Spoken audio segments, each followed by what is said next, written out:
Hello everyone, and in this video you are going to discuss about pagination and Laravel. So let's start.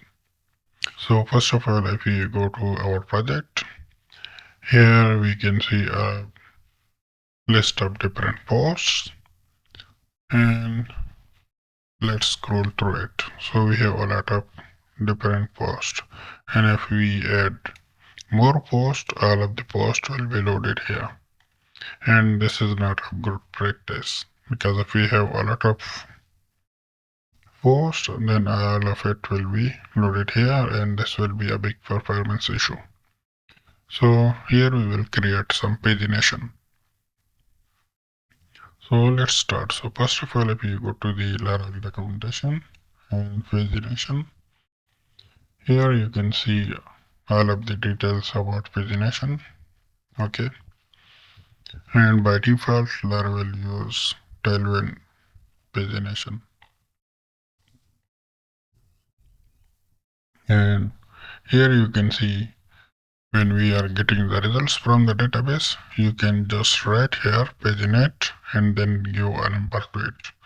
So here 15 is given here, so it will load only 15 users from the table. So let's go to our project and open the controller. So controller in the post controller. So here we are loading all of the posts. So instead of loading all of the posts, here we will write paginate and we will provide a number. So let's say we provide 5, and here let's reload the page. So now you should see only 5 posts. So here you can see 1, 2, 3, 4 and 5 posts only. But here you don't see any links, so let's fix that. So if we go to this page, here we should write. So we have this variable, so posts. So we will write this. So the posts and the links. So links.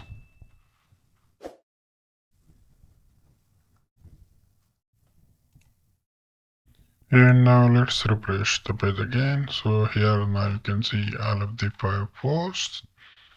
And here you can see a previous button showing results from 1 to 5. And total results are 52. And we see a next button. But here we have some style problems, and you can see all the numbers over here, and this is because Laravel uses tailwind by default and I am using Bootstrap. So let's see. Here you can see I'm using Bootstrap 5.2. So Laravel is using tailwind CSS, so let's tell Laravel to use that we are using Bootstrap 5. So if we go to the documentation and scroll down, here you can see using Bootstrap. So if you are using Bootstrap, you should go to the app service provider, and here you should write these things. So as I am using Bootstrap file, I will just copy this paginator use Bootstrap file and paste it in the app service provider. So if we go to the providers and app service provider, here we will just say paginator use Bootstrap file, and I need to import this class, so I'll import it. So eliminate pagination paginator. So we need to import this one. And now let's close this and refresh the page, and the problem should be fixed. And now you can see a beautiful pagination. So we have page 1 and 1 to 5.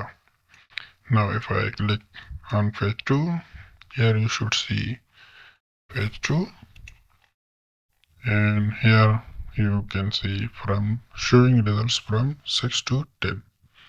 and total results are 52. So let's say if we are going to 9, so the page number is 9, and here you can see 41 to 45. And if I go to 11, you can see page 11. And here you can see this button is now disabled. So if I click this one, I can click this one. And now you can see I can click this one as well as this one. So Laravel will provide all of these features by default to you. So that's how easy it is to use pagination in Laravel.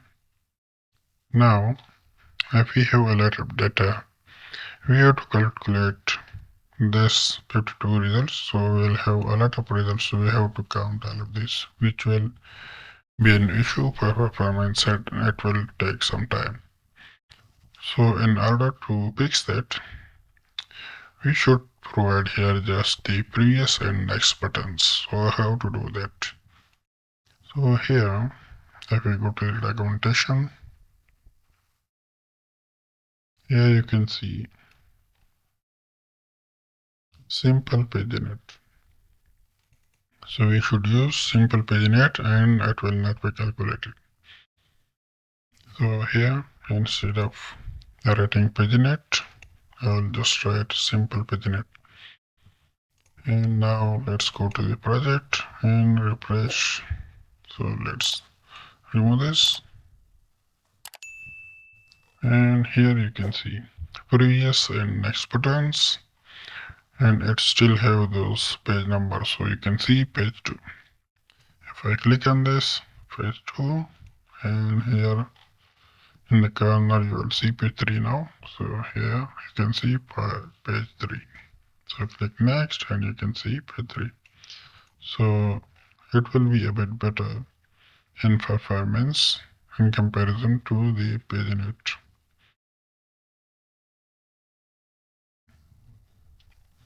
Now if we go to the documentation, you have another method, cursor paginate. Similarly, you may use cursor paginate method, and let's use it first. So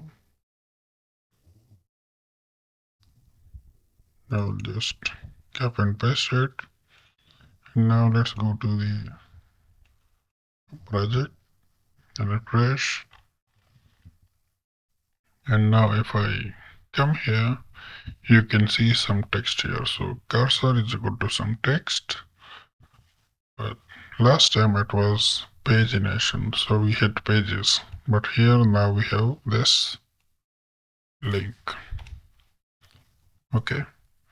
So if you are using the cursor method, it will no longer use the page 1, 2, 3, those things. It will just provide you a link. And it is a bit better in performance than the last two functions. And you can see all of these details, why and where to use which one. So you can see all of the documentation, you can read it by yourself.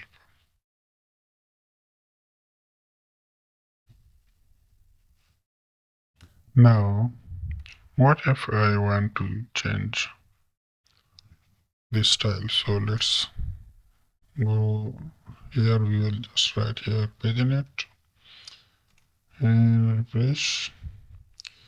So what if I want to just change the style of it or just the text here or do some other things? So where are those files?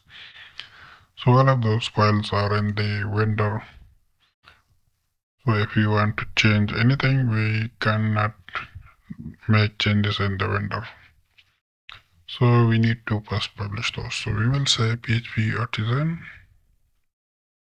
and vendor publish.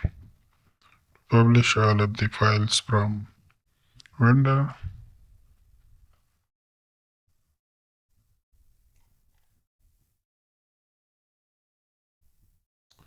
Okay. I missed the N. So here we'll say vendor.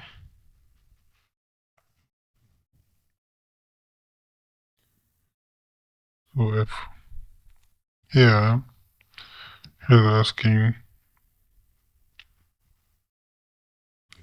which provider RTI files would you like to publish.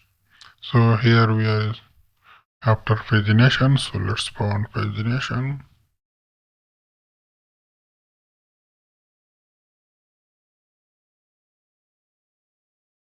And here you can see Laravel Pagination, and that is number 14. So here we will do it. Number 14.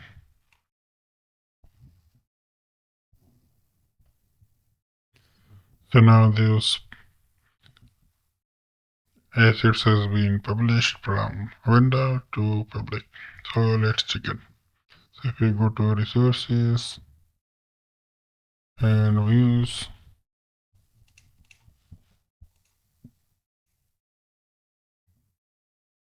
you should see vendor here. And you can see